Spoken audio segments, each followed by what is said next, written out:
안녕하세요. 풍부입니다. 지금 시간이 6시 조금 넘은 시간인데요.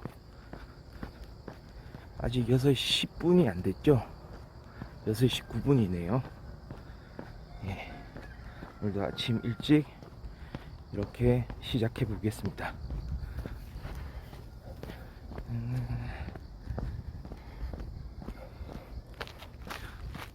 오늘은 마스크를 깜장색 마스크를 썼어요. 미마 마스크인데요. 이게 그 안경에 김이 안 서리고 좋더라고요. 그래서 예전에 사놓은 마스크가 있거든요. 그때 한참 막 유튜브에서 인기 많고 이럴 때, 그때 막 그 뭐였죠? 내고왕이었던가요? 내고왕. 그때 마스크 요거 보고, 그 진행자가 누구였던가요? 장영란이었나? 예, 그거 미마 그 사장님하고 뭐 내고를 하잖아요. 막 단판 지어가지고 가격 결정하고 막 이러는 거. 거기서 그때 샀었는데 흰색하고 검은색 다 샀던 것 같아요. 근데 조금 단점이 뭐냐면은 조금 사이즈가 작아요. 예. 그래서 요즘엔 뭐 대형도 나온다고 하던데 이거 한 중형 정도인 것 같아요. 중형. 그래서 귀에 보면은, 귀 쪽에 접촉 부분 보면은 조금 찢을 수 있게 돼 있더라고요. 그래서 조금 그 부분을 찢어주면은 조금 여유있게 쓸 수 있는데, 그래도 귀가 조금 아픈 경향이 있어요. 그래서 앞으로는 대형을 좀 주문해 가지고 쓰려고 합니다. 다양한 마스크를 한번 또 써봐야죠. 확실히 안경에 김이 서리지 않는 게 좋네요. 딱 그 코에서 호흡할 때 그 수증기가 이렇게 방출되는 거를 윗부분을 좀 잡아주는 것 같아요. 그게 좋은 것 같습니다. 오늘은 좀 하늘이 많이 흐리네요. 보통 먼동이 트는 모습이 막 보이고 하는데 오늘 흐려가지고 좀 어둡습니다. 화면이 오히려 좀 밝은 것 같아요. 화면이 밝게 나오는 것 같고, 지금 주변은 사실 많이 어두워요.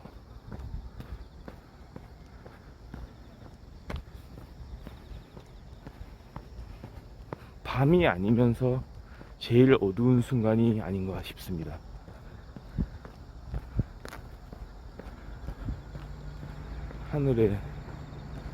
하늘을 가득하게 구름이 채우고 있거든요.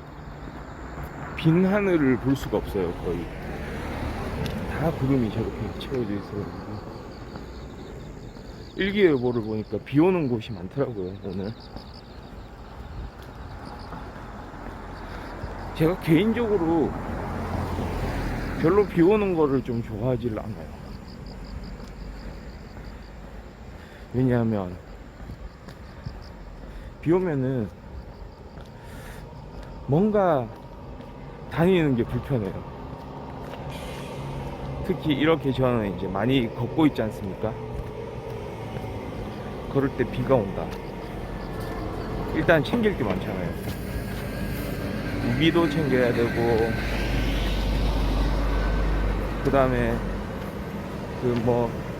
제일 중요한 거 신발, 방수 신발 챙겨야 되고, 그 다음에 뭔가 마음가짐도 새롭게 다 잡고 나가야 되고,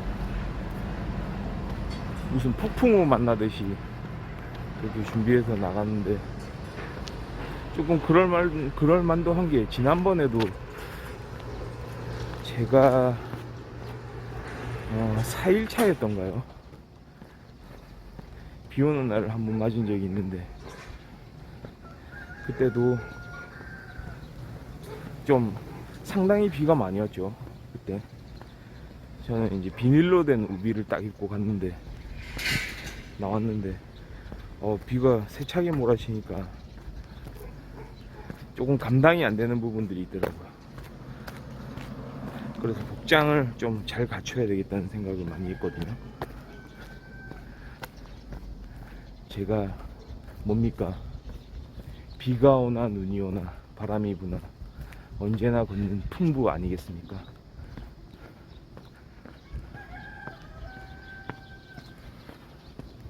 지금 오늘 날짜가 9월 28일이죠.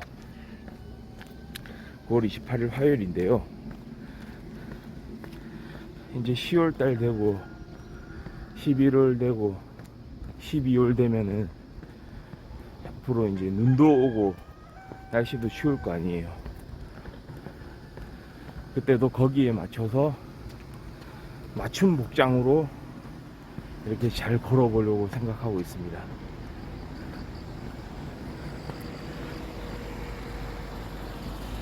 근데 또 한편으로 생각해보면 재밌을 것 같아요. 그렇게 걷는 거.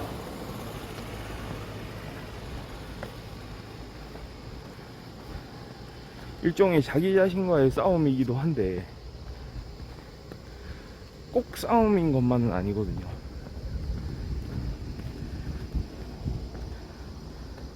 그러니까 뭔가를 한다는 게 사실 무조건 그거를 본인이 전혀 뭐 관심 없는 일, 하고 싶지 않은 일을 그렇게 막 노력만으로 해내는 건 아니잖아요. 그런 의미에서 약간의 그런 즐거움을 느끼면서 이게 내가 하고 싶은 일이니까 걷는다는 거, 여러분도 좀 걸어보셨으면 좋겠어요. 아침에 이렇게 거리가 한산할 때 쭉 혼자 걸어보면 그 기분이 또 남다르거든요. 그런 경험들을 나누고 싶습니다.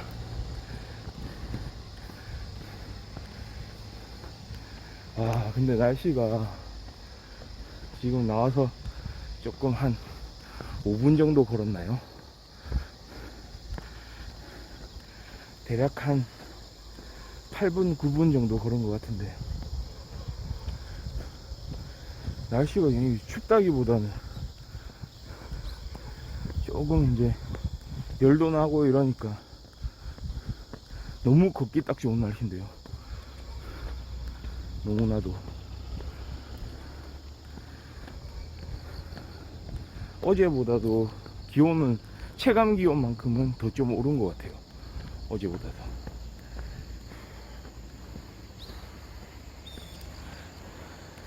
그러니까 풍부 이렇게 9월달은 잘 걸으라고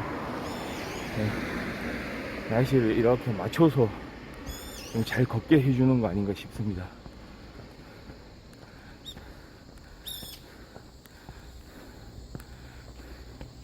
그러고 보니까 갑자기 어떤 상상을 하게 되는데요.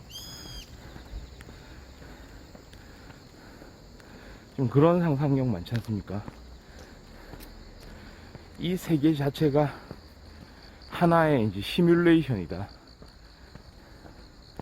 하나의 어떤 시스템이다. 만들어낸 시스템이다.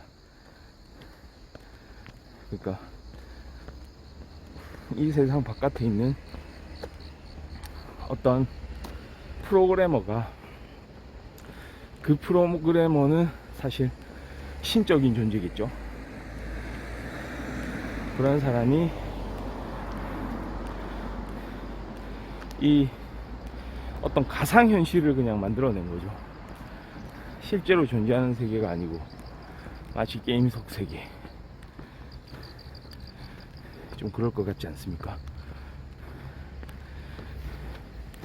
예전에 그 영화 매트릭스에서 보는 세계관 비슷한 건데요.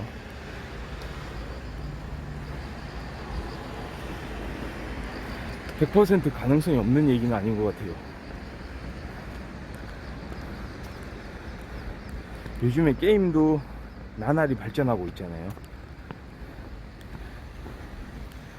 RPG 게임 같은 거 마치 그 안에 캐릭터들 보면 살아 움직이는 것 같잖아요.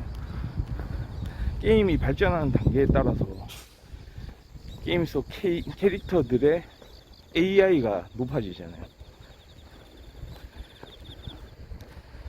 보통 스타크래프트 예전에 게임 하면서도, 요즘에도 인기 많죠, 스타크래프트. 거기에 어떤 유닛이 AI가 더 높으냐 뭐 이런 얘기 많이 했거든요. 그때 한창 얘기했던 게, AI가 가장 높은 유닛, 보통 그 스타크래프트 할 때 어떤 유닛이 AI가 가장 높았었던가요? 그러니까 게임이 그렇게 진행이 되잖아요. 그 처음에 최초 이제 그 적은 돈으로도 생산해낼 수 있는 유닛이 있고, 게임이 중반 후반으로 갈수록 돈을 좀 축적해서 자원을 축적하면서 기술을 발달시키면서 테크를 올리면서 나중에 만들어낼 수 있는 유닛이 있잖아요. 예를 들면 테란 같은 경우에는 초반 유닛 마린 메딕, 특히 마린 제일 처음에 뽑을 수 있는 거, 그 다음에 최종 보스급 유닛 배틀크루저 뭐 이런 거, 그 다음 프로토스 같은 경우에는 초반 유닛 질럿, 그 다음에 최종 유닛 캐리어 또는 아비터 뭐 이런 거, 그 다음에 저그는 뭡니까? 그 유명한 초반 유닛 저글링, 그 다음에 최종 유닛은 울트라 리스크, 디파일러 뭐 이런 거 아니겠습니까? 그 중간 단계에 이제 해당되는 유닛들도 많고요. 그 각종 유닛들의 조합을 통해서 전략을 세워서 전투에서 승리하는 게 스타크래프트의 목적 아니겠습니까?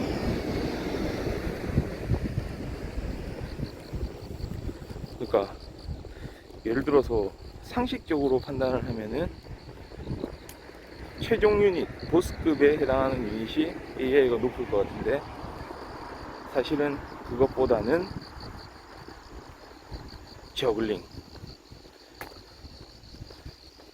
저글링이 AI가 가장 높았던 것 같아요.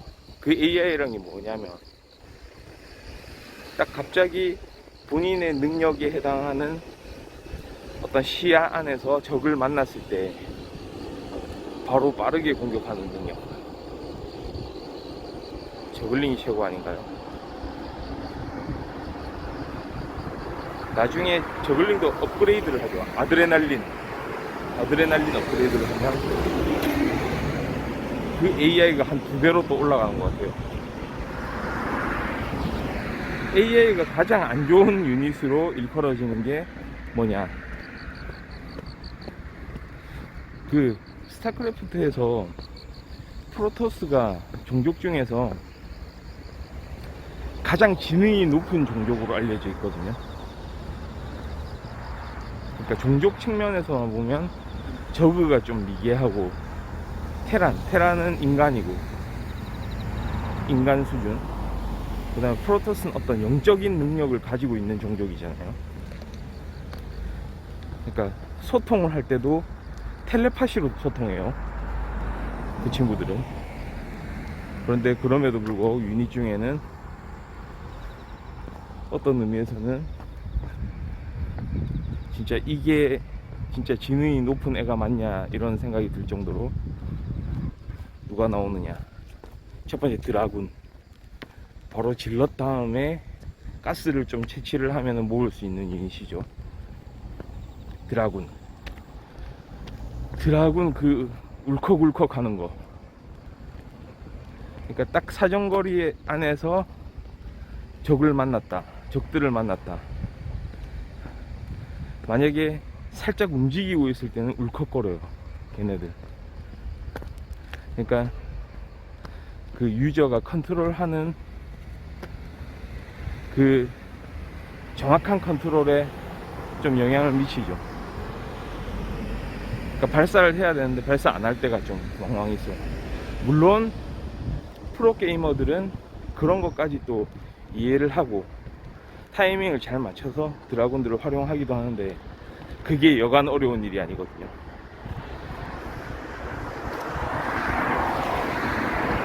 그리고 AI, 낮은 AI의 끝판왕 한 명이죠. 한 명이 아니고 한 마리. 스타크래프트 좀 하신 분들은 다 아시겠지만 누가 되겠습니까? 바로 그 유명한 프로토스의, 또 이번에도 프로토스입니다. 지능이 가장 높다는 그 종족이에요. 프로토스의 힌트: 사이버네틱스 코어 올리고 로보틱스 올리고 그 다음에 뭡니까? 리버 나오려면은 하여튼간에 그 다음에 거의 많은 테크를 올려가지고 나올 수 있는 유닛 리버. 리버 얘기해버렸네요. 리버 나오려면 뭐 해야 됩니까? 하면서 리버를 정답을 말해버렸습니다.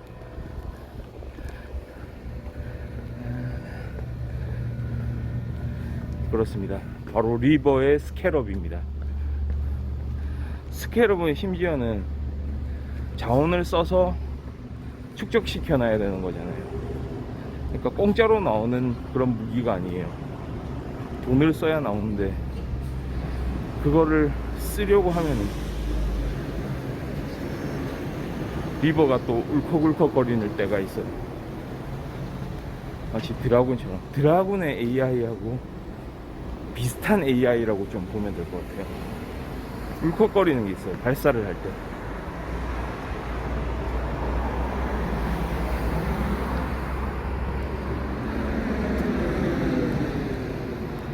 보통 그 가까이서 공격하는, 그러니까 접촉형 공격 말고 레인저 유닛이라고 하죠. 멀리 떨어져서 공격하는 유닛들. 마린부터 시작해가지고 뭐 드라군, 뭐 저거 같은 경우는 히드라, 뭐 이런 유닛들인데요. 걔네들이 적을 만나면 바로 쏘는, 바로 자기 무기를 가지고 공격을 하는 거 하고는 달리 리버는 뭔가 생각을 하는 것 같아요. 이거를 쏠까 말까, 쏠까 말까.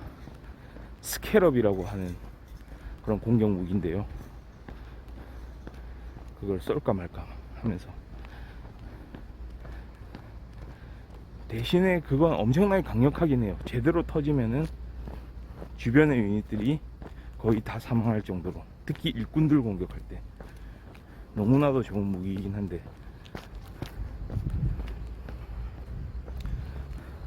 일단 첫 번째, 스캐럽 발사하기까지의 시간이 좀 걸리고, 그 다음에 발사된 스캐럽도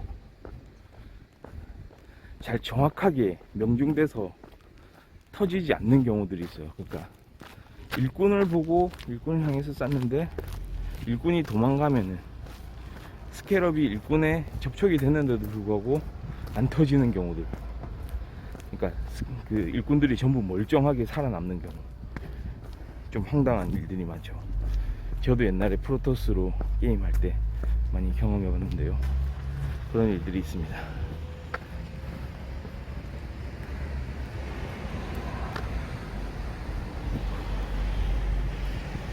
그렇습니다.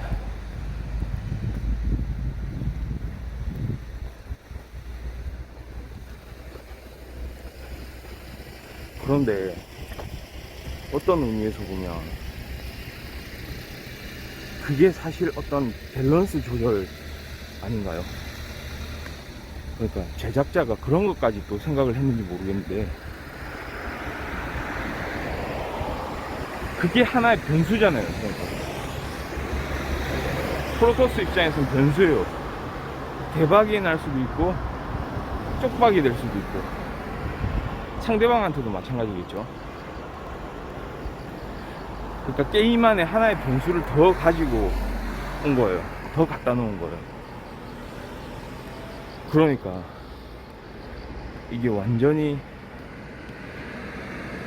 제작자가 만약에 이걸 염두에 넣었다면 탁월한 거 아니겠습니까? 알고 있다면.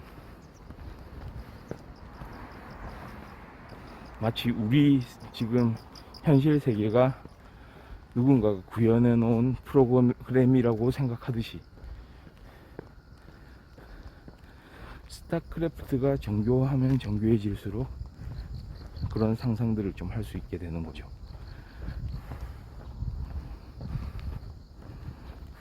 좀 그런 느낌입니다.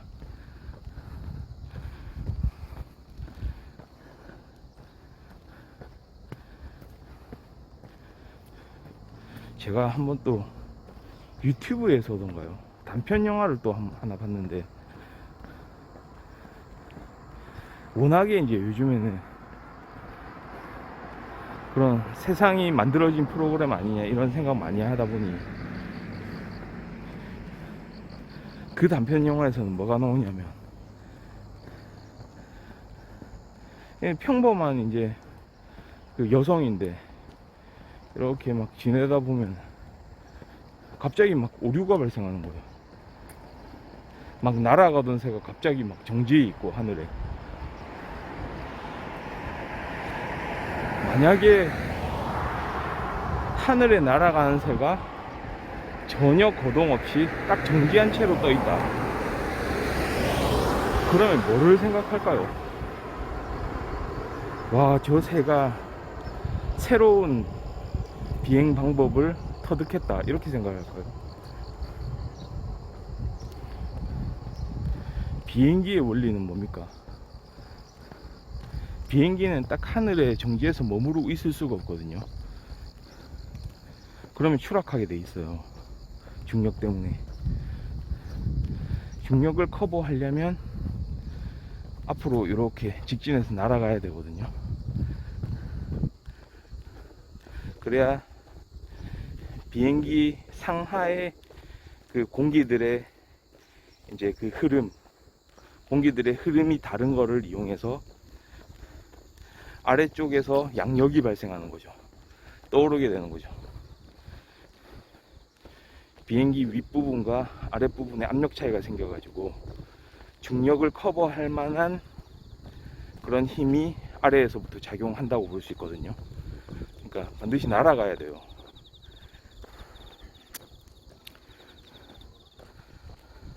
근데 그렇지 않고 떠 있다.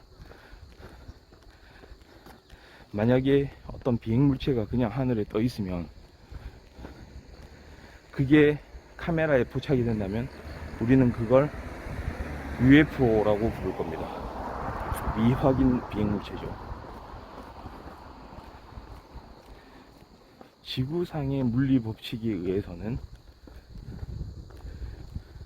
그런 현상이 일어날 가능성이 제로거든요.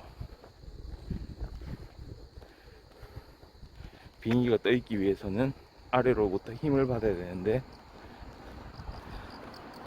그런 물리 법칙에 해당하는 힘을 받지 않고 떠 있다는 것은 상상하기 힘들거든요.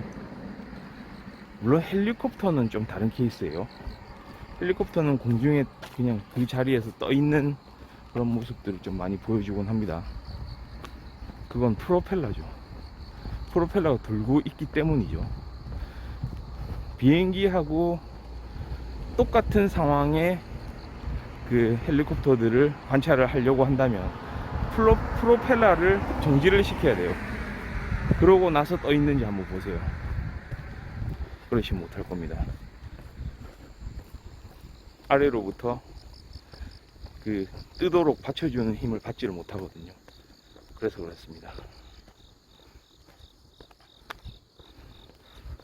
그래서 만약에 새가 공중에 날갯짓도 하지 않고 앞으로 이렇게 직진해서 날아가지도 않고 가만히 떠 있다면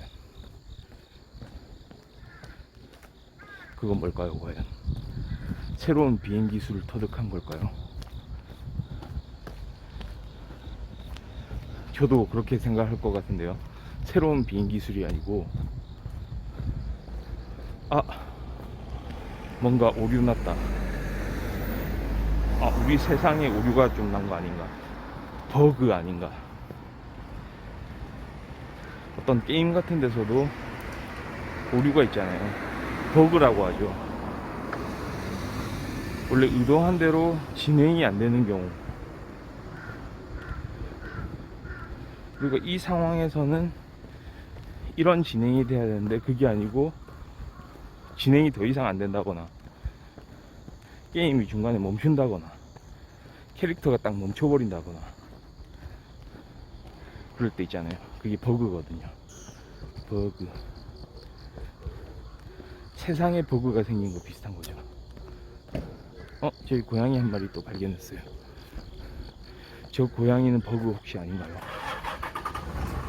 씩 쳐다보네요. 야! 이리 와. 이리 와. 이리 와. 고양아. 고양아. 고양아. 그냥 도도하게 가버립니다.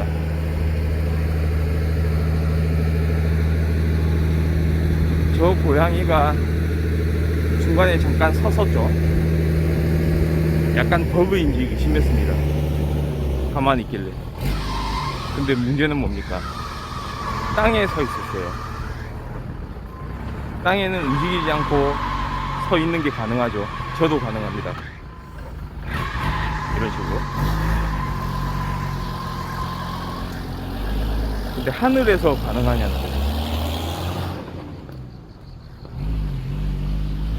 그래서 그 단편 영화 속의 주인공은 세상에 버그가 있다는 거를 알게 되는 거죠. 그리고 그런 일들이 계속 생기죠. 계속 뭔가 멈추고 뭔가 흐릿해지고 막 이런 거. 근데 어떤 또 약간 철학적인 문제로 넘어가면은 그게 모든 사람한테 공통적으로 발견되는 거라고 또 할 수가 있나요? 예를 들어서 진실이든 거짓이든 간에 나는 그렇게 멈춰 서 있는 새를 봤는데, 관찰을 했는데 다른 사람들이 그 새에 대해서 아무 문제 없다고 해버린다면 그러면 어떻게 해야 되죠? 내가 봤을 땐 분명히 문제가 있는 세상인데 다른 사람들은 전혀 문제가 없다고 한다면 어떤 문제가 발생할 것 같습니까? 문제가 있다고 하는 사람이 1명이고 문제가 없다고 생각하는 사람이 99명이라면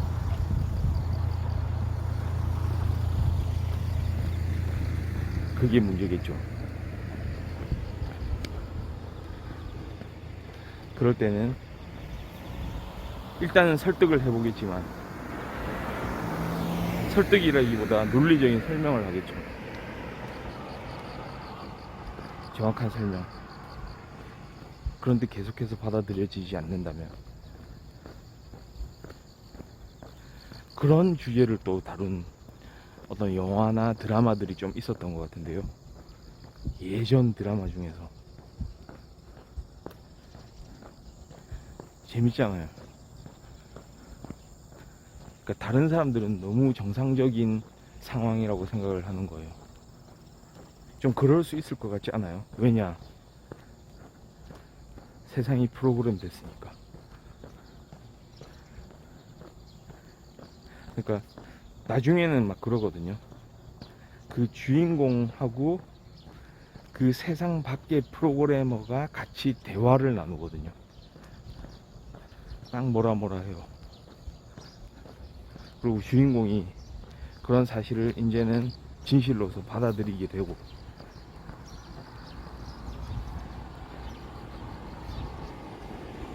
흥미롭죠.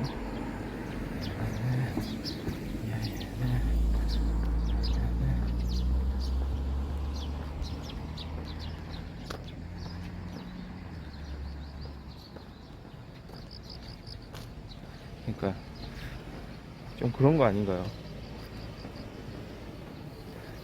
이것도 일종의 상상력이긴 한데요. 우리 사람들이 이제 생각할 때 우리 현실은 현실이고 게임은 게임이다 생각하는데, 게임 속에 등장하는 그런 캐릭터들, 유닛들 입장에서 보면 어떨까요? 우리가 그런 유닛들을 봤을 때 이 유닛들은 그냥 게임 속 유닛이다 라고 하지만, 사실은 이 현실 세계에 사는 사람들하고 별반 차이 없지 않나요? 만약에 이 현실 세계에 프로그래머들이 있다면 그 프로그래머도 게임할 때 우리처럼 똑같이 생각하지 않을까요? 어차피 그 프로그래머가 봤을 때는 우리는 프로그램 코드거든요. 한 명 한 명이 단지 코드일 뿐이고, 경우의 수를 무수히 많이 늘린 그런 상태의 프로그램 안에 있는 하나의 요소일 뿐이거든요.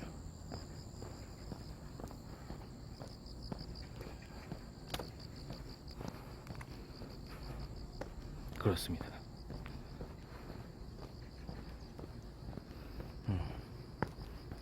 아직도 하늘이 저렇게 구름이 많이 끼었습니다. 그래도 비는 오진 않는 날씨고요. 아직은 일기예보에서는 비 소식이 좀 있던데요. 지금은 이렇게 걷기 딱 좋은 날씨입니다.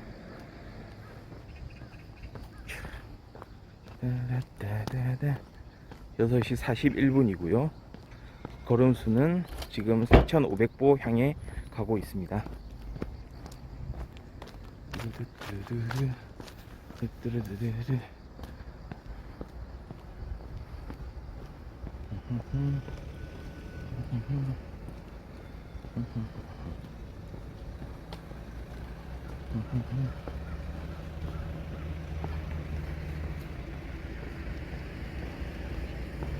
근데 이게 사실 또 이렇습니다.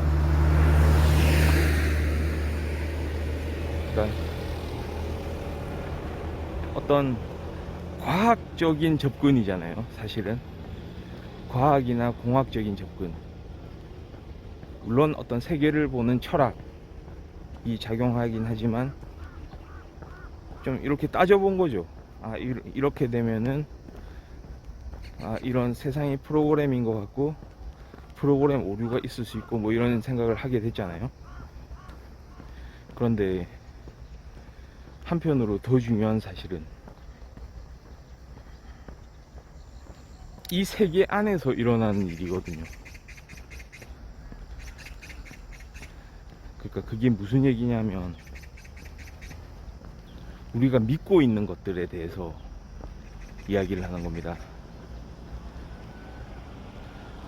그러니까 이거는 진리다, 이거는 진실이다 라고 생각하는 게 과연 진리이고 진실인지 한번 생각을 해봐야 되거든요. 우리가 살고 있는 세상에서의 각종 규칙들 있잖아요. 사람이 만들어낸 규칙들, 거기에는 다 들어있습니다.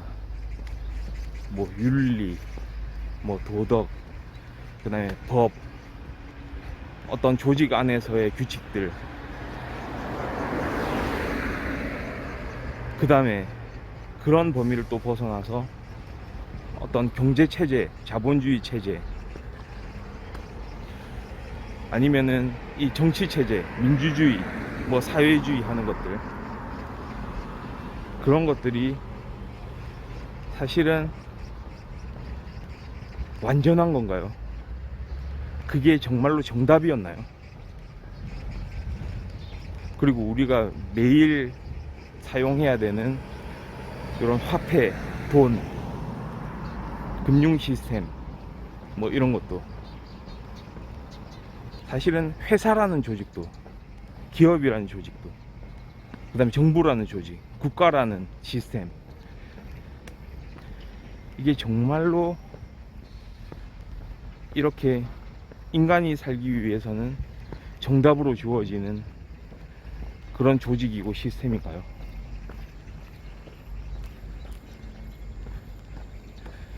그 유발 하라리라는 그 이스라엘 학자가 있잖아요. 그분이 이제 그 베스트셀러들, 되게 흥미로운 책들을 많이 집필을 하는데, 그 중에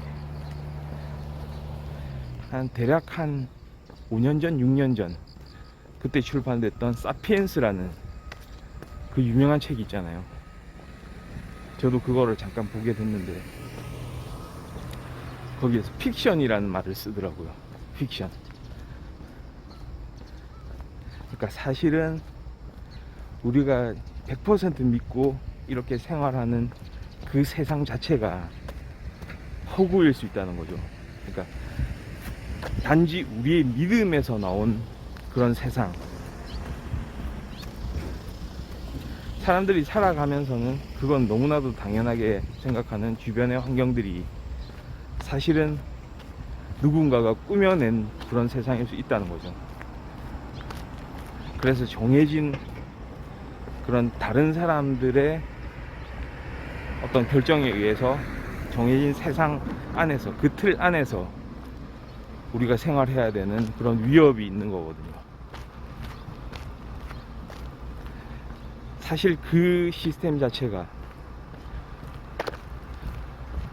누구한테 유리하고 누구한테 불리할지는, 그거는 사실 그 시스템을 운영하다 보면은 나오게 되는 거거든요. 그러니까 단지 사람은 어떤 주어진 환경 자체에, 만들어진 환경, 그런 픽션 속에 태어나고 살아가게 되는 거거든요.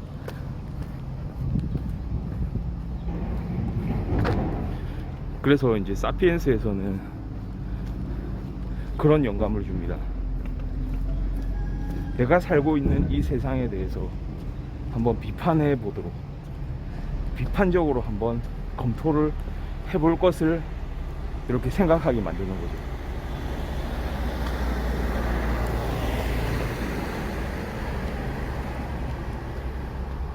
이게 진짜 어떤 부당하게도 말이죠, 누구한테는 이득이 되고 누구한테는 피해를 끼치게 되는 그런 상황들을 좀 생각을 해보면 시스템을 개선을 할 수가 있거든요.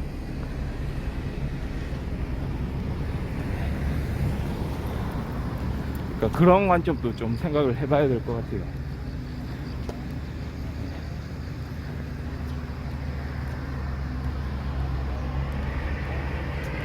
그러니까 딱 인류의 역사, 그 역사 이전의 그런 어떤 시대들을 쭉 이렇게 관찰을 하면서 궁극적으로 픽션에 대한 이야기를 하거든요.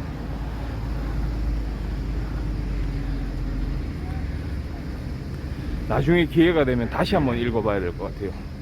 사피엔스, 그런 책들을 정말 새로운 관점을 이제 발견할 수 있는 그런 경험이잖아요. 네. 예? 아,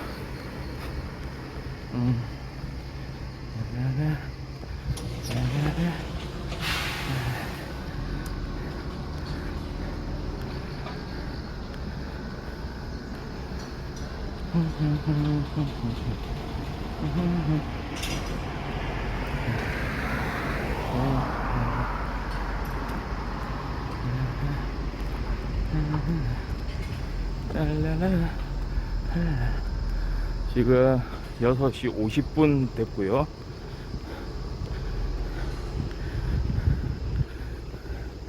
걸음 수는 5,000보를 훌쩍 넘었습니다.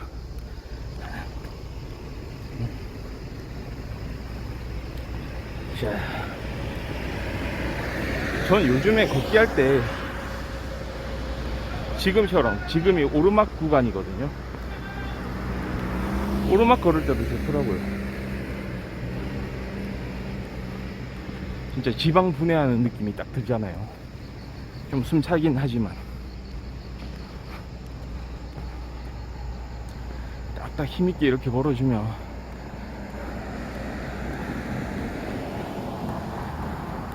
뭔가 거꾸로 자연하고 소통하고 있다는 생각이 들어요. 내가 이렇게 힘을 내 가지고 딱딱 또박또박 걸어주면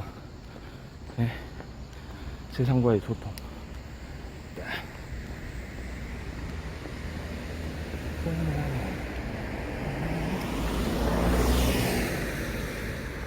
다만 허리 펴고 어깨 펴고 이렇게 잘 걸어야 되겠죠.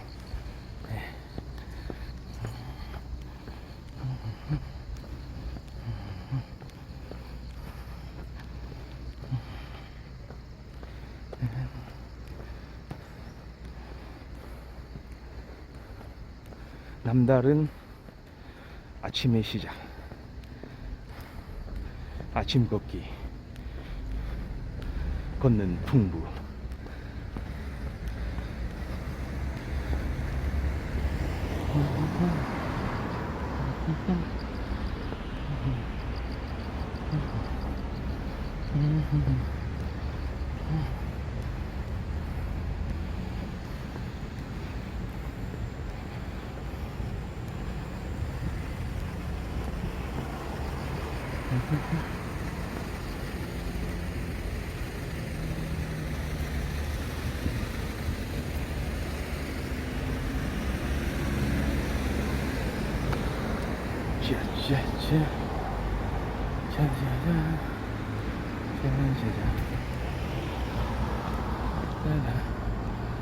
저쪽 강아지도 한 마리 있어요. 뒤에서 씩 쳐다보고 있어요. 정지 상태 아니죠.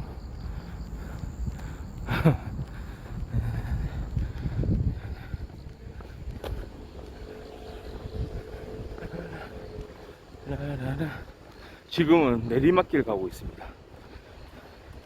편안해 보이죠? 뭔가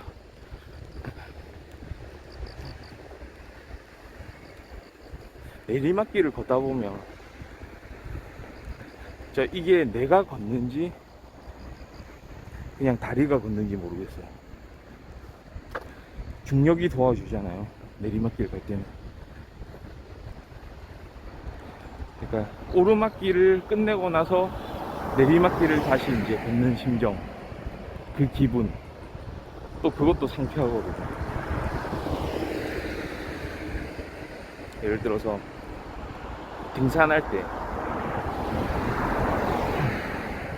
그렇게 열심히 산에 오르고 나서 그 다음에 하산할 때 그 느낌, 그 기분. 미니 등산이에요. 미니 등산.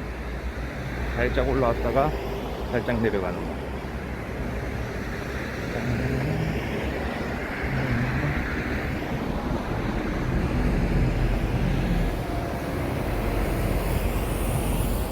와, 정말 어느덧 11일 차인데요. 10하루째 제가 지금 걷고 있습니다. 아침 6시 경에 이렇게 나와가지고 집을 출발해서 이렇게 걸어주고 있고요. 앞으로 좀 더 재미난 것들을 좀 많이 해보고 싶은데요.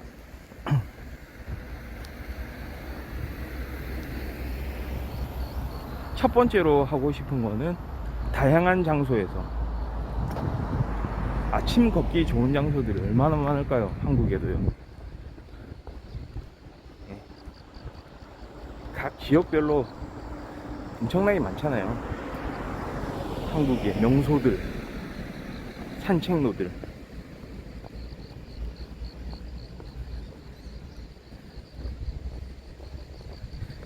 한때 또 생각해보면 둘레길들이 되게 유행을 했었던 것 같은데요. 둘레길, 한국의 둘레길 해가지고 딱 걷기 좋은 코스들, 그런 곳에서 이렇게 아침 걷기를 하고 또 맛있는 아침 식사를 하고,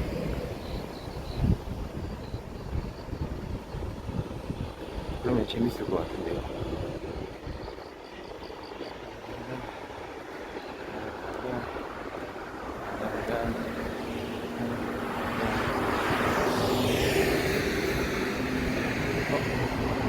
지금 녹색 신호가 켜졌기 때문에 이렇게 횡단보도를 좀 건너 보도록 하겠습니다.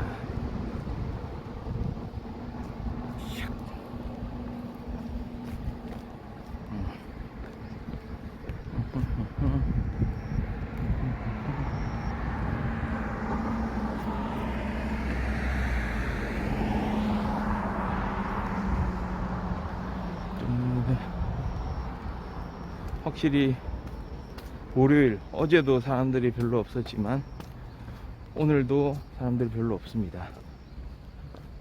지금 늘 이 아침을 걷던 그 할머니 3인방도 지금 안 나오셨어요.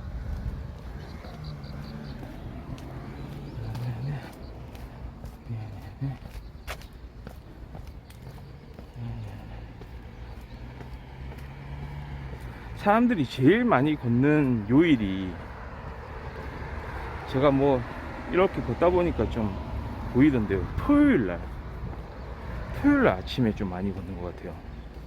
다른 날보다도 뭔가 여유가 있어서 그런 건가요? 사실은 뭐 언제나 어르신들이 이렇게 많이 걷긴 하지만 참 재밌는 건 뭐냐, 이 아침 걷는 사람들 중에 딱 그 외관으로 봤을 때 저보다 어린 사람들은 좀 발견을 못한 것 같아요. 아, 간혹 있었던가요? 간혹 조깅하는 사람이 있었던 것 같긴 한데 거의 90% 이상은 다 어르신들이었던 것 같습니다. 그리고 그 중에서도 강아지들 같이 데리고 나와가지고 이렇게 산책하는 분들이 많았고요. 그 다음에 할머니 3인방 계셨고, 그 다음에 그 길가에 있는 운동기구 활용해서 또 운동하는 분들 좀 몇 분 계셨고, 뭐 그랬던 것 같습니다.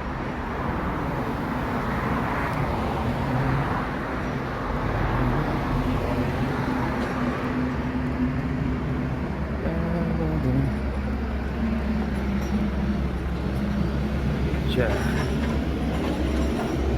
지금 6시 57분. 걸음수는 밖으로 빠졌었네요. 제가 걸음수 확인하다가 버튼을 좀 잘못 누른 것 같습니다. 예, 다시 켰고요. 방송이 잠깐 튕겼었습니다. 다시 정상으로 돌아온 것 같습니다.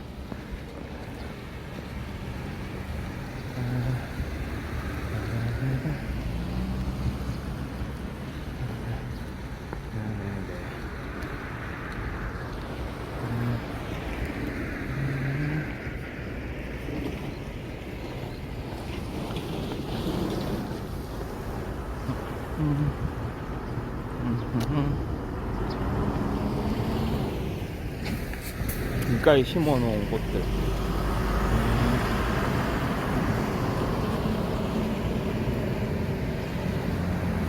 예쁘게 잘 이렇게 피어있네요. 주변은 많이 밝아졌는데 오늘은 이렇게 흐린 날이 뭔가 계속될 것 같은 느낌이 듭니다. 네. 자, 이렇게 들어가고,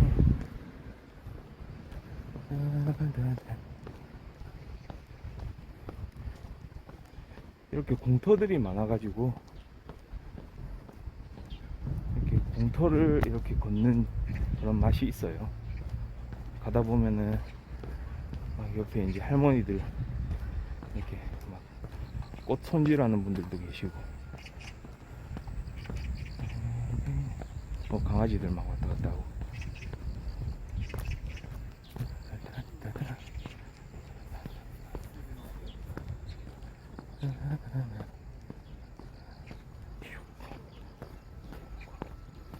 꽃들 길가에.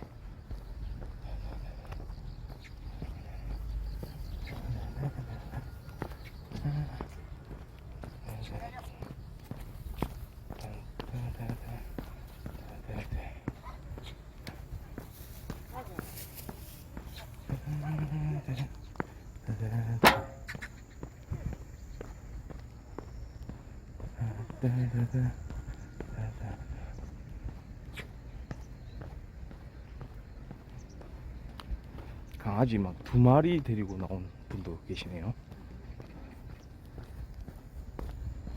강아지들의 산책 장면을 많이 볼 수 있는 아침입니다.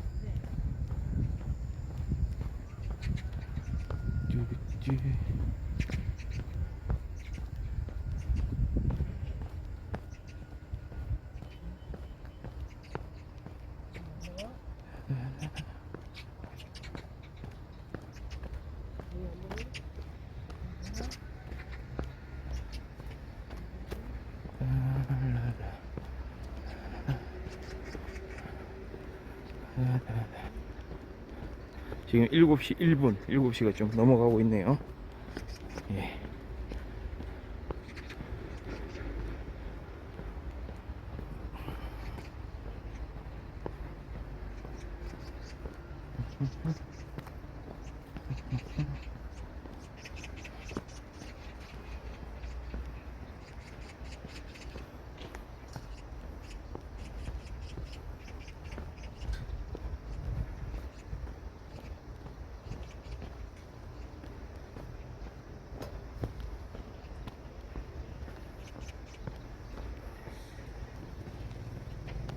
이런 곳이 있고, 이렇게 아직 주변에 공터들이 많아가지고 여기를 이제 산책 코스 삼아서 이렇게 걷기를 많이 하는데, 여기에도 건물들이 올려지고 이러면은 뭐 어쩔 수 없겠지만 조금 아쉬워질 것 같기도 해요. 이렇게 잘 걸을 수 있도록 좋은 환경을 이렇게 좀 저한테 줬던 이런 주변 환경입니다.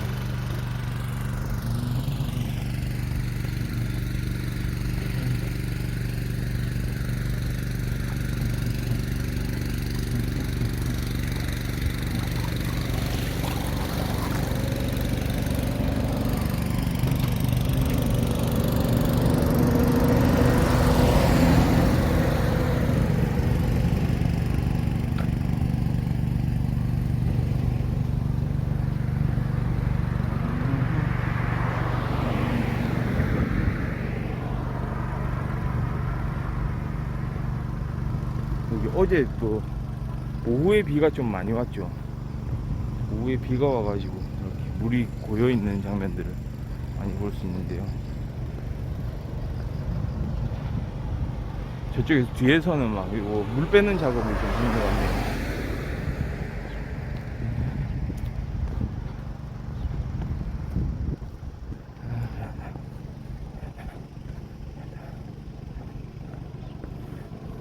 하늘이 약간 회색빛이긴 하지만 오늘 하늘도 그렇게 나쁘진 않죠. 이렇게 한 번씩 또 이런 다양한 하늘 모습, 다양한 구름 떠다니는 모습들, 이것도 좀 아름다운 거 아니겠습니까?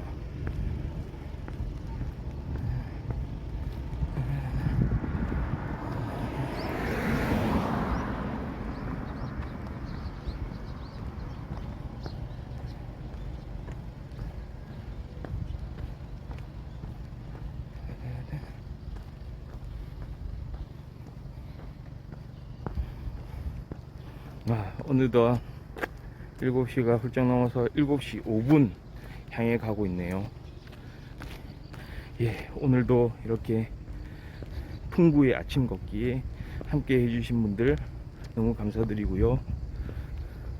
저는 또 내일 아침 같은 시간에 나와서 걸어보도록 하겠습니다.